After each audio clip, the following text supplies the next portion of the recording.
Now we'll discuss the rights of the wife in Islam. Most of the other religions besides Islam, they consider the woman as an instrument of the devil.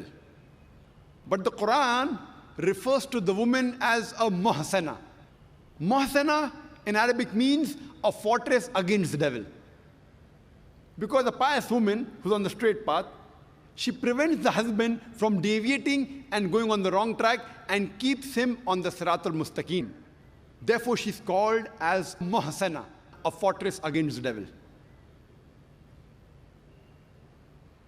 The Quran in Surah Nisa, chapter number 4, verse number 21, refers to marriage, to nikah, as a sacred covenant. It's a sacred covenant, a sacred contract between the husband and wife. The Quran says in Surah Rum, chapter number 30, verse number 21, that we have created for you mates from amongst yourselves, so that you may live with them in tranquility, and He has put love and mercy between your hearts.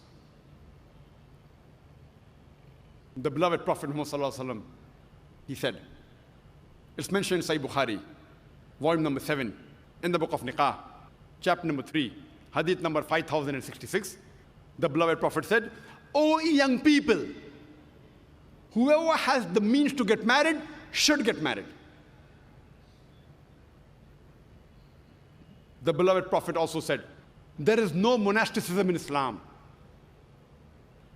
And the Prophet said, anyone who marries, he completes half his deen. Once during question answer time, there was a person who asked me, that does it mean that if I marry twice, will I complete my full deen? What did the Prophet mean when he said that marriage completes half your deen? Marriage prevents you from promiscuity, from fornication, from homosexuality. Only if you marry do you have an opportunity to be a husband or a wife. Only if you marry do you have an opportunity to be a father or mother, which are very important duties in Islam. So irrespective whether you marry once or twice, you only complete half your deen. In Islam, for a marriage to solemnize, taking the permission of both would-be husband and wife, the man and the woman, is equally important. The Quran says in Surah Nisa, chapter number 4, verse number 19, do not inherit the woman against their wishes. There's a hadith which is mentioned in Sahih Bukhari, volume number 7, book of Nikah, chapter number 43, hadith number 5138. A lady by the name of Khansa bin Khadim al-Ansariya, she approached the Prophet and said that my father has married me to a person against my wishes. The Prophet, he nullified the marriage. There's another Sahih hadith which is mentioned in Ahmad ibn Hanbal, hadith number 2469, where a lady approaches the Prophet and says that my parents have forced me to marry a man against my wishes. And the Prophet said she has the option of either continuing the marriage or nullifying the marriage. There's a similar hadith mentioned in Ibn Majah, hadith number 1875. It's the same hadith. A woman approaches the Prophet and tells her that my parents have forced me to marry against my wishes. And the Prophet says, you can either continue the marriage or you can nullify the marriage. And the woman says, I continued the marriage, but I wanted the woman to know that the parents cannot force their daughters to marry someone who they don't like. The Quran says in Surah Baqarah, chapter number 2, verse number 228, that the women have rights similar to those against them on terms equitable, but the men have a degree of advantage. Based on this verse of the Quran, men and women are equal except in leadership. The Quran clearly says that the women have rights, those similar to them, on terms equitable, but the men have a degree of advantage. Now, many of the Muslims, they misunderstand this ending phrase that the men have a degree of advantage, and they think that men are superior. And they quote the verse of the Quran, "Ar-rijalu qawwamuna 'ala an-nisa."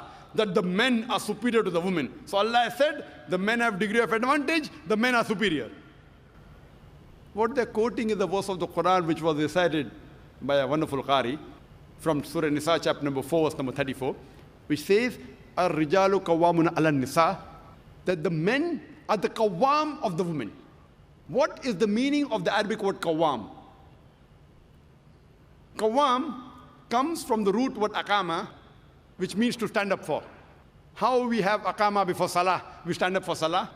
So this Arabic word qawwam means the men have 1 degree of additional responsibility and 1 degree additional service towards the woman, not 1 degree of superiority to boss over the woman.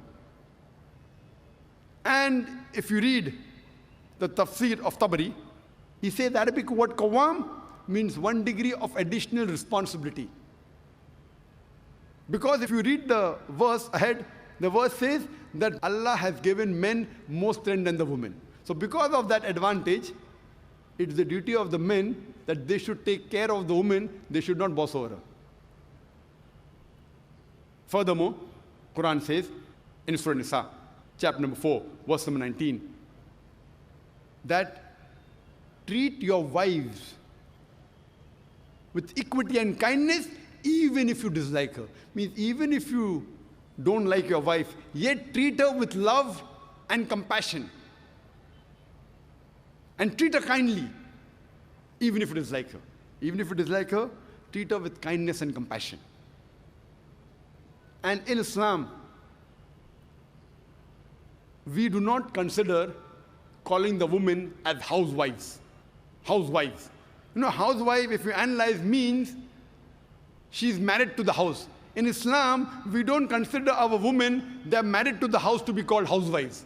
You know, in English we have, what is their profession? Housewife. We in Islam prefer calling the women as homemakers because they make the home, they build the home.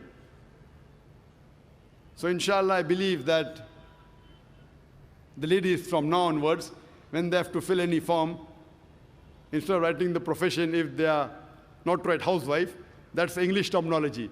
They are marrying you to your house. Prefer mentioning homemaker, because the woman builds the home, they make the home. And in Islam, a woman is not married to a master to be treated like a slave. She is married to an equal, and the role is that of partnership. And Quran gives a very good phrase in Surah Baqarah, chapter number 2, verse 187, where Almighty God says, Hunna libasul lakum wa antum libasul lahunna. That they are your garments and you are the garments.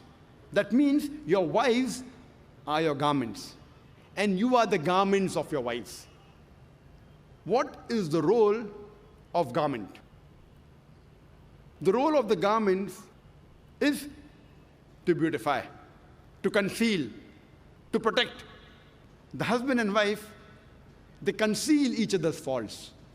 They beautify each other. They help each other. It is a role of hand and glove.